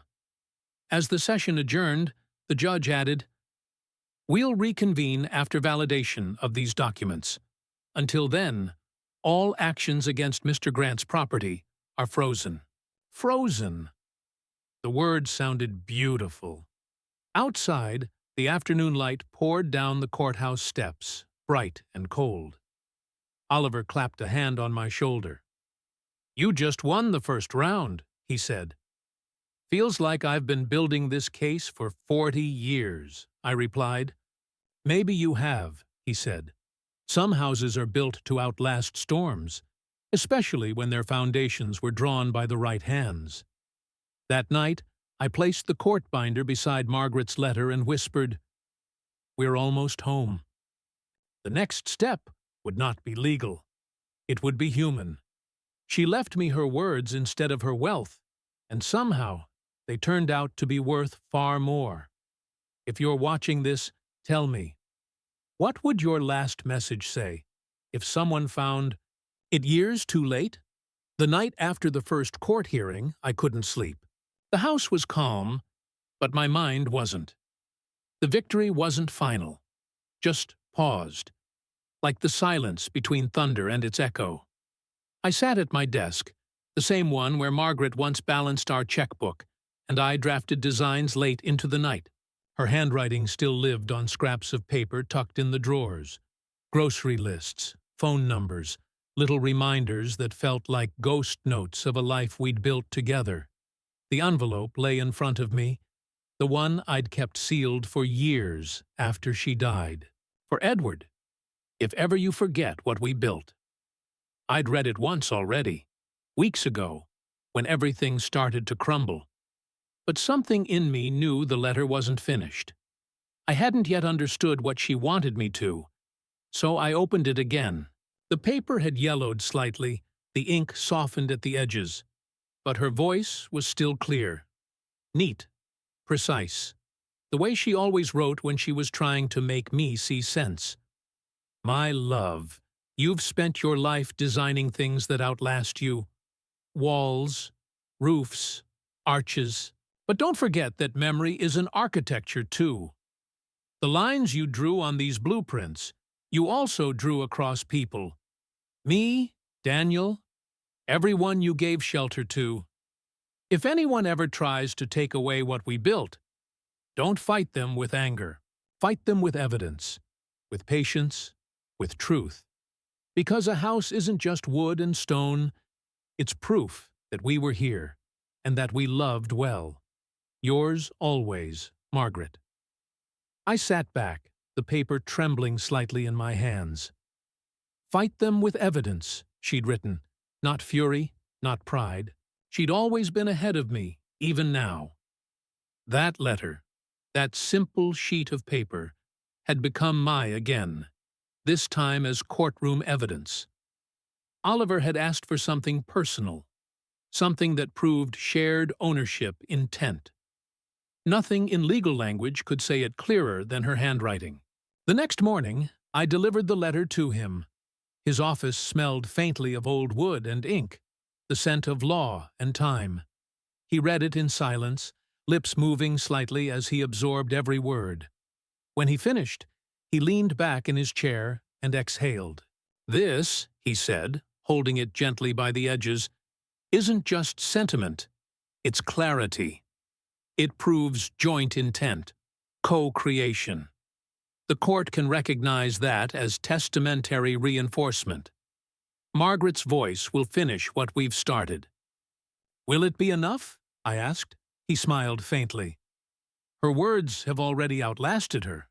That's more than enough. The next hearing was quieter. Nora's lawyer tried to object to the letter's inclusion. Irrelevant, personal. Correspondence, he called it. But the judge didn't even look up from the page before saying, overruled. I watched from the bench as the judge read Margaret's letter aloud, each line softening the courtroom's edges. Even Daniel looked up, eyes glassy, jaw tight. For the first time, I saw the boy he used to be, the one who used to help his mother plant tulips by the porch. When the judge finished, she looked at Nora. It's rare, she said, to see such foresight in a marriage document. I don't think this letter was just sentimental. It's declarative. It establishes her role as co-architect, legally and morally. Oliver's voice followed softly. Your Honor, Mrs. Grant's signature also appears on the original blueprint. That combination, a written statement of shared ownership intent and a recorded signature on the deed, completes the circle. For a moment, Nora had no words. Her lawyer shuffled his papers, clearly searching for something that wasn't there. The judge leaned forward. I'll be requesting a handwriting expert to authenticate both signatures, Mrs. Grant's and the alleged forged one. If they confirm what it appears to be, this case may not need another hearing. And just like that, Margaret, gone for 5 years, had walked back into the courtroom and spoken for me. When it adjourned, I stood outside under the bright sky. Oliver handed the letter back to me, sealed in a plastic sleeve now. Keep this safe, he said. It's the heart of your case, and maybe your life. I nodded. It's the blueprint she left me. That evening I placed the letter in the safe box again, beside the blueprint copy and the court documents. The lock clicked softly, the sound of both closure and continuation. Outside, The wind rose through the trees, gentle but certain. It rattled the windows just enough to remind me that even quiet things could still make themselves heard. Tomorrow, the expert would speak, and for the first time, I didn't dread what came next. I already knew which truth would win. Ink doesn't lie, even when people do. If you're watching this, tell me, have you ever seen truth appear, one line at a time, under a stranger's magnifying glass? The day the handwriting expert arrived, the courthouse felt colder than usual, the kind of cold that doesn't come from temperature, but from waiting too long for justice.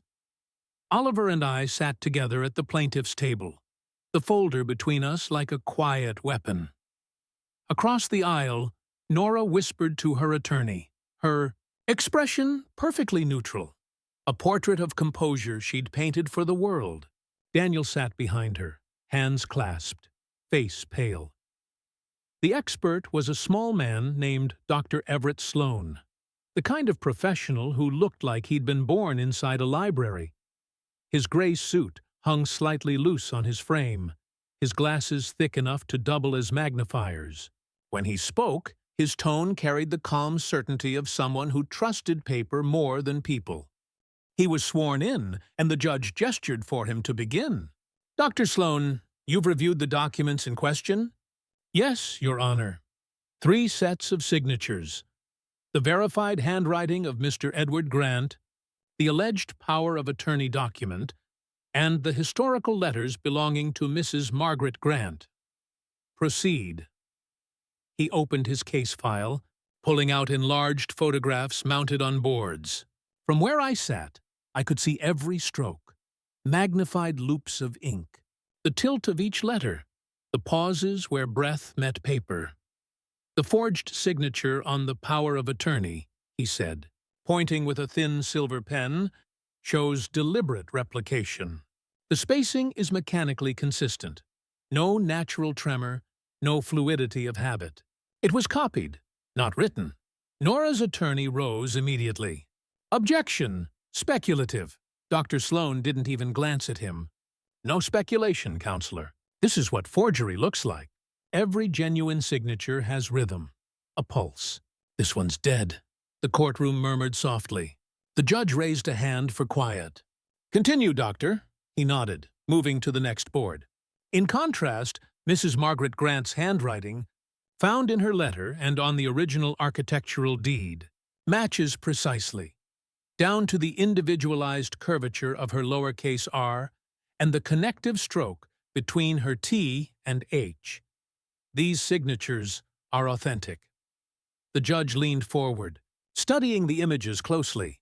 "And the document labeled Grant Realty Authorization?" "That one," he said, adjusting his glasses, "contains 2 distinct handwritings.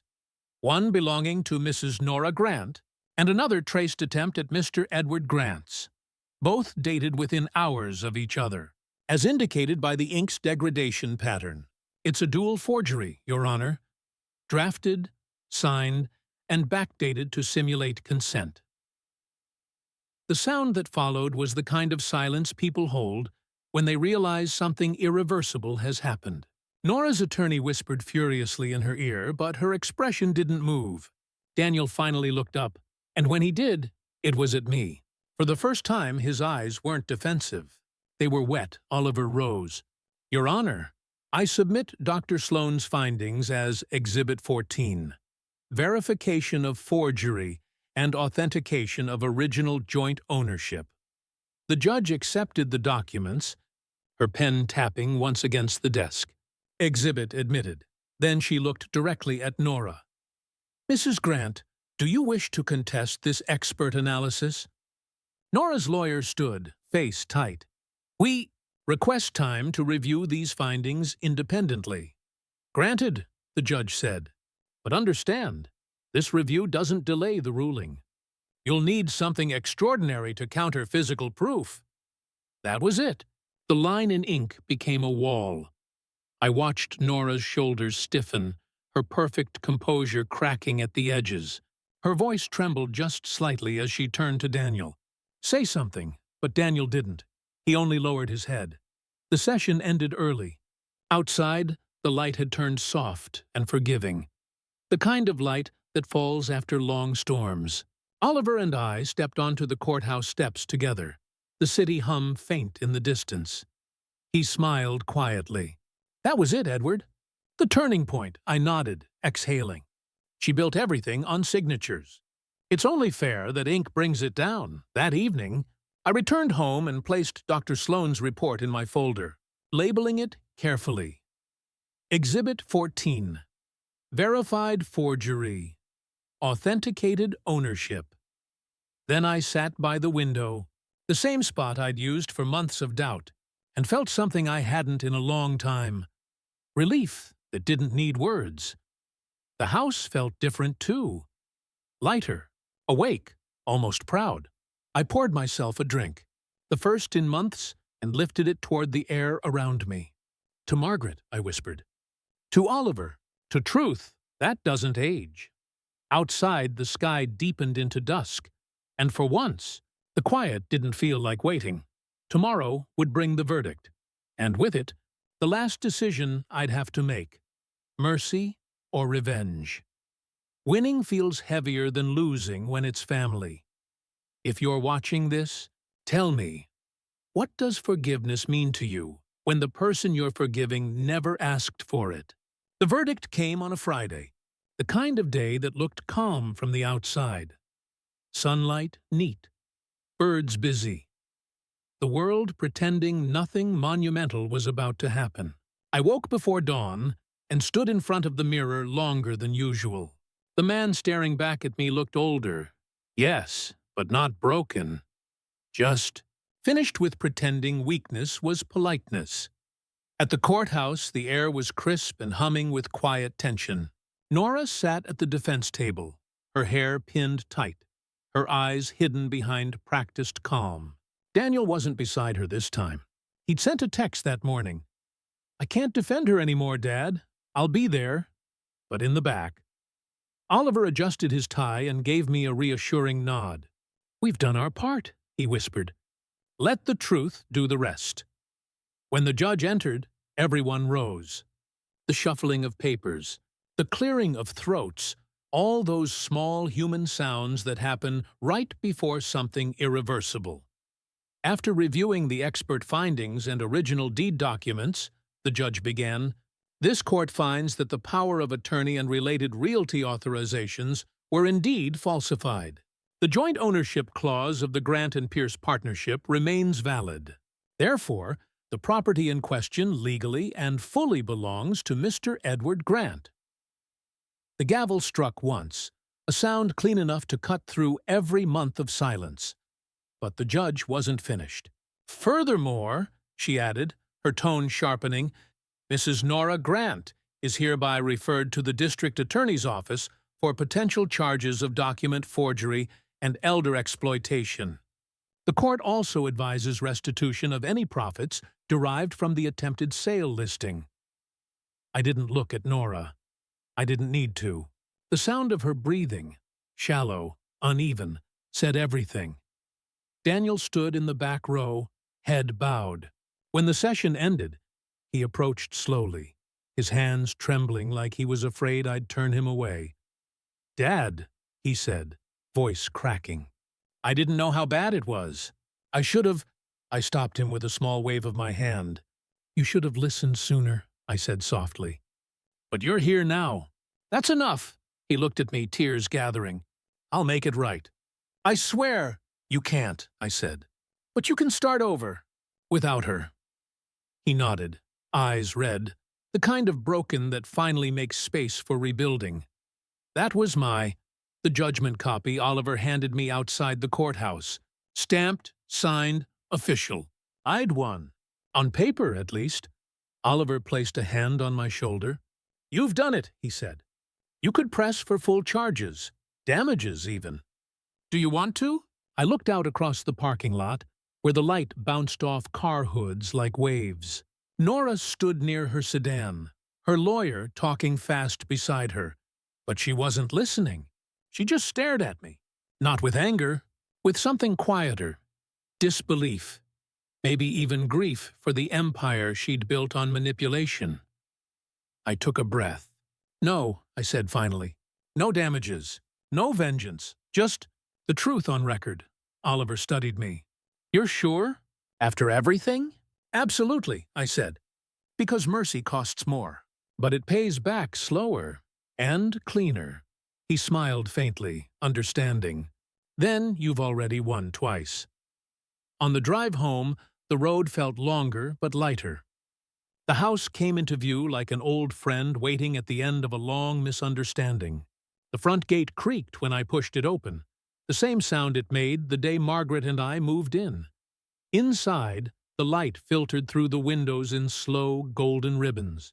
Dust floated in the air like tiny truths that had finally stopped hiding.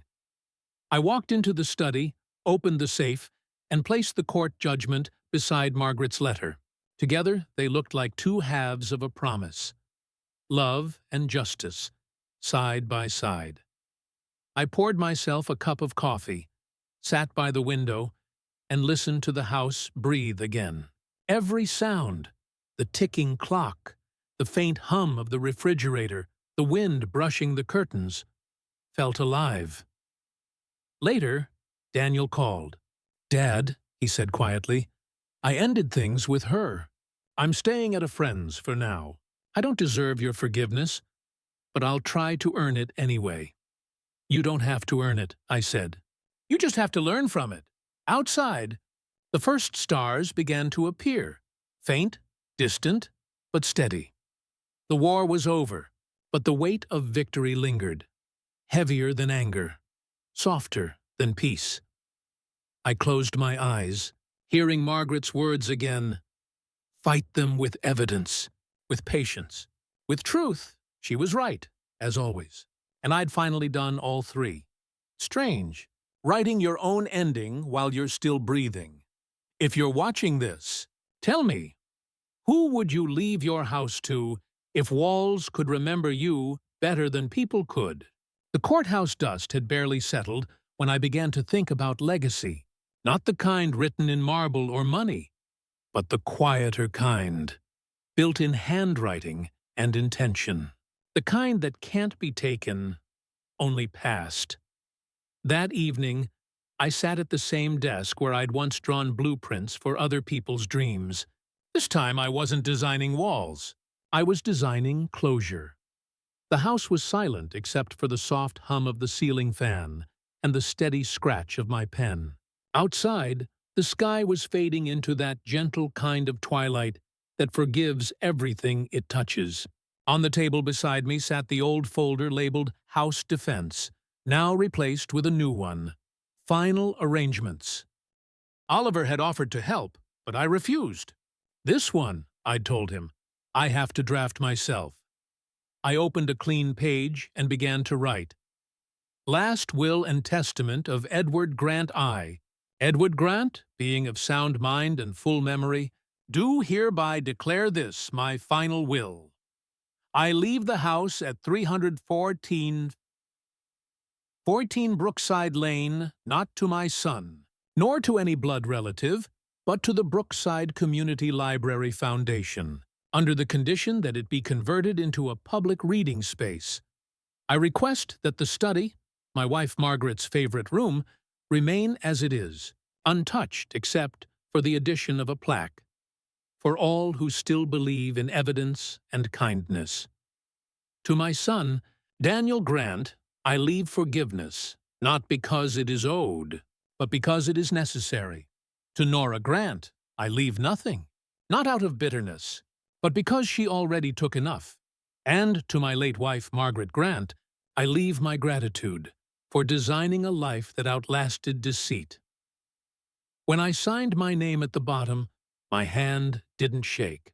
It was the first time in months that a signature felt like freedom, not defense. That was the last will and testament itself, still wet with ink and truth. I placed the document in an envelope and sealed it with a small piece of wax from an old candle we'd once used during a power outage. Margaret had laughed then, calling it our romantic emergency. The memory made me smile. The next morning, I called Oliver and asked him to witness the signing. He arrived just after 9, coffee in one hand and a quiet kind of pride in his face. "So," he said, settling into the chair across from me, "you're ready to close the file?" "I'm ready to end the story," I replied. He read the will carefully, nodding as he went. When he finished, he signed beneath mine, sealing it legally and symbolically. "You know," he said softly, "most people write wills to protect their family. You wrote yours to protect your values." "Same thing," I said. He smiled. "You're right. Same thing." When he left, I walked through the house, not inspecting it this time, but saying goodbye in pieces.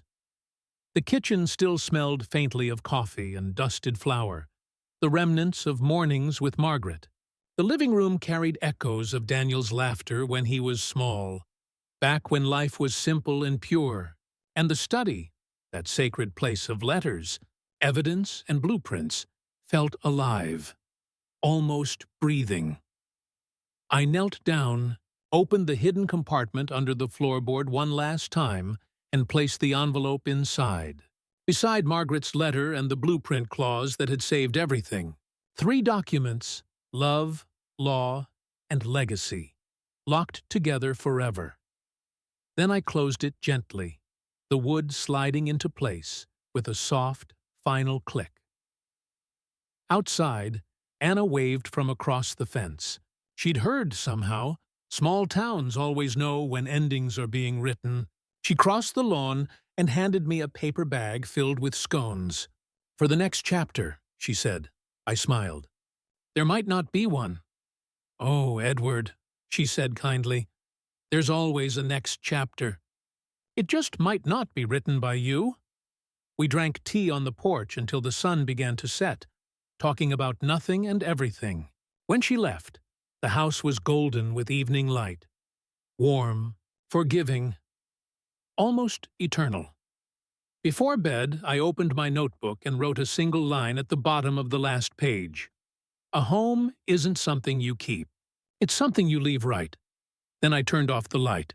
The walls seemed to sigh, the kind of sound only old wood makes when it's finally at peace. Tomorrow, I'd call the notary and file the official copy. But tonight, the story felt finished. Not perfectly, but honestly. And that, I thought, was enough. Storms make the glass sing. And tonight, it was singing her name.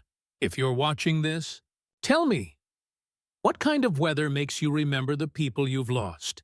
The rain began just after dusk, soft at first, then steady, a quiet percussion against the windows. I'd always loved the sound, even when it carried loneliness with it. Margaret used to say that rain had 2 moods, morning and mercy. Tonight, it felt like both. I sat in the study, the lights dimmed low, the sound of water sliding down the panes like fingers tracing old blueprints. The air smelled faintly of cedar and dust, the scent of memory. The house felt alive again, not haunted, but aware. Every creak, every sigh in the wood seemed to breathe with me. On the desk lay the copy of my will, sealed and ready. Beside it, a small recorder blinked red. I'd decided to speak one last thing, not to courts or lawyers, but to whoever might one day walk through these rooms and wonder who built them. I pressed the button and began. "My name is Edward Grant," I said softly, my voice steadier than I expected. "If you're hearing this, it means this house has changed hands again. Maybe it's a library now. Maybe it's still just a place where rain sounds like thought. Either way, it belongs to you now. And I hope you treat it kindly." I paused, listening to the rain. The rhythm was gentle, hypnotic, almost conversational. "I built this house with my wife, Margaret," I continued. "Not just the walls and the roof, but everything invisible between them. She believed that homes remember love the way trees remember light. She was right. Every mark on this desk, every scuff on the floor, every faded photograph, it's all evidence, proof that we lived with intention." I looked at the photograph on the shelf. The one of us laughing on the porch. Daniel just a boy, hair messy from wind. I smiled. If he ever finds this recording, I hope he forgives himself before he forgives me. We were both learning what not to repeat. My voice cracked a little there, and I let it. Truth sounds better when it's imperfect. That's the thing about houses, I went on. They outlast apologies. They hold what we were too stubborn to say out loud. But maybe that's why we build them. So the silence has somewhere to live. Outside, thunder rolled distantly, low and patient. I leaned back in my chair, letting the storm's voice fill the room. I'm leaving this place to strangers, I said. Not out of bitterness, but belief. Belief that someone else can find comfort in what once kept me alive. The study will stay the same. The plaque will say, "For all who still believe in evidence and kindness."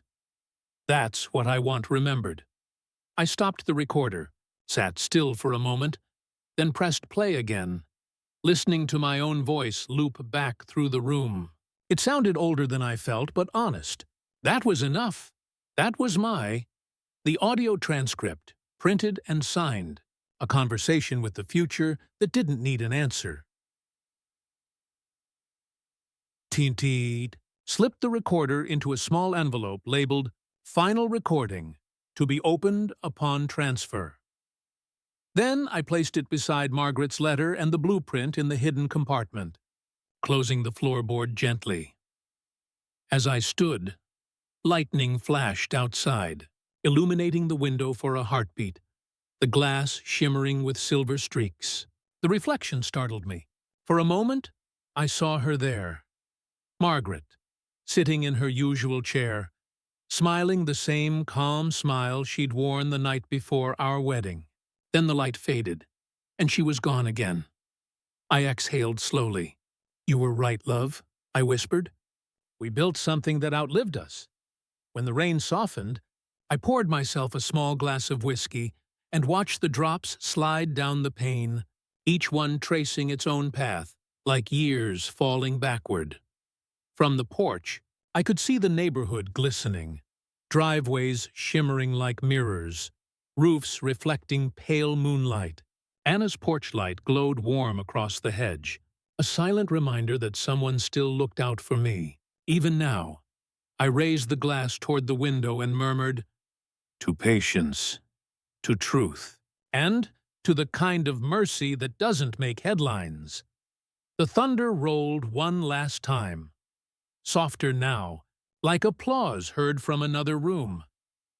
Tomorrow, I'd file the will. Tomorrow, the house would belong to its next story. But tonight, it was just me, the rain, and the echo of everything worth keeping. The paper said, "Local architect donates home to Literacy Foundation." If you're watching this, tell me, what do you want the first line of your own story's ending to be? It was a Sunday morning when the headline reached me. The rain had stopped sometime before dawn, and sunlight now filtered gently through the curtains, cautious, as if testing the air for peace. I was sitting in the kitchen with a cup of coffee when Anna slipped the newspaper under my door. I hadn't asked her to, but she knew I'd want to see it. She always did. The print smelled faintly of fresh ink. The article sat right in the center of the front page. A photograph of the house, framed in golden morning light, with the headline stretching across it like a quiet triumph. Local architect donates home to Literacy Foundation. A gift of wisdom and memory. I read it once, then again. Slower this time. They'd written it cleanly. No dramatics, no pity, just facts softened by respect. The reporter mentioned Margaret, the house's history, and the court case in brief. A legal dispute resolved in favor of the homeowner. No names were tarnished, no bitterness printed. Just truth, balanced like a scale, finally at rest. That was the final one. The newspaper itself, the story printed not as a scandal, but as a legacy. I folded the page carefully and placed it beside the will, the blueprints, and Margaret's letter. The four of them together felt like a finished equation. A few hours later, there was a gentle knock. I opened the door to find Daniel standing there, holding 2 cups of coffee. "I brought the good kind," he said with a shy half-smile. I stepped aside, motioning him in. "You read it?" He nodded. "Twice. It's perfect." We sat there for a while, drinking coffee, watching the light shift across the room. It fell on the portrait of Margaret hanging above the mantel. Her smile captured mid-laugh, the kind that made you believe everything could be fixed. After Daniel left, I stood at the doorway, watching him walk down the street. His shoulders looked lighter than they had in months. For the first time, I didn't see a man caught between guilt and loyalty. I saw my son. That afternoon, I walked through the house one last time. The workers from the foundation would come next week to begin the conversion.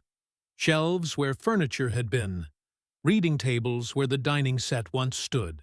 It was exactly what Margaret would have wanted. A home that kept giving after we were gone. In the study, I opened the recorder and played my message one last time. My own voice echoed through the empty room, soft but steady. "If you're hearing this, it means this house has changed hands again. Treat it kindly," I smiled. The words sounded right now, no longer a farewell, just a continuation. Outside, the late afternoon light turned golden. The windows shimmered with reflections of trees and sky. The house bathed in that fleeting hour when everything looks both new and ancient. I stepped onto the porch, leaned against the railing, and closed my eyes. The air smelled of rain and lilac, Margaret's favorite scent. Somewhere, a bell from the library across town rang once, then twice, like punctuation.